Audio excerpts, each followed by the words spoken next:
There was something odd in the tone of the dispatcher's voice when he called to tell me a person needed picking up at Bramlett Road late one summer night in 1947. I shuddered when I heard the name of the street. I did not want to go anywhere near that area, especially at midnight. But I drove a yellow cab, and it was my job to pick up a call when it came.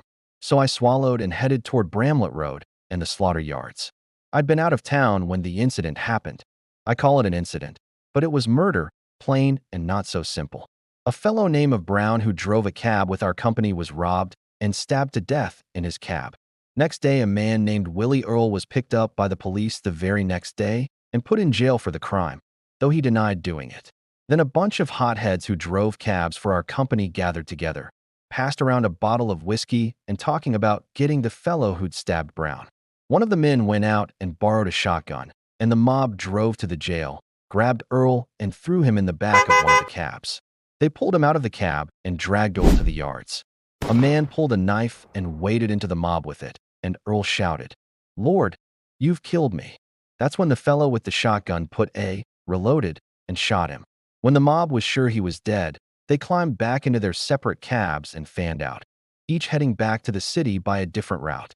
Eventually, word got out and 31 fellows were arrested for the crime, but they were all acquitted by a jury of their peers.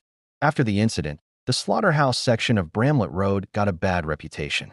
No one in the cab company much liked driving there, especially at night. Folks claimed it was haunted by the ghost of Willie Earl. I shivered as I pulled onto Bramlett Road and slowed down to look for my passenger. No one was there. I parked the cab and got out to have a quick smoke while I waited. All at once, the temperature around me plummeted. I froze in place, suddenly terrified, as someone moaned in terror from the other side of the road. The sound scraped my nerves raw. I could hear the unmistakable thud of hammering fists, and the darkness was filled with swirling black silhouettes pounding on something or someone.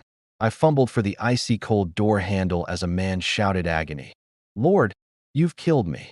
I threw myself inside the cab as a gun exploded, cutting off the man's cries. The shot was swiftly followed by two more. I squealed the tires as I spun the cab around.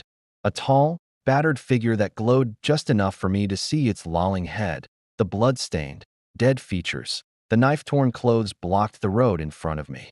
I gasped, floored the gas pedal, and swerved around it, heart hammering so hard it hurt my ribs. I was still trembling when slammed into the office a few minutes later and told the dispatcher I was quitting.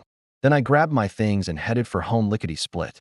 There was no way I was going to Bramlett Road ever again, and I never did. They say only 1 in 10 make it to the end of our videos. Prove them wrong.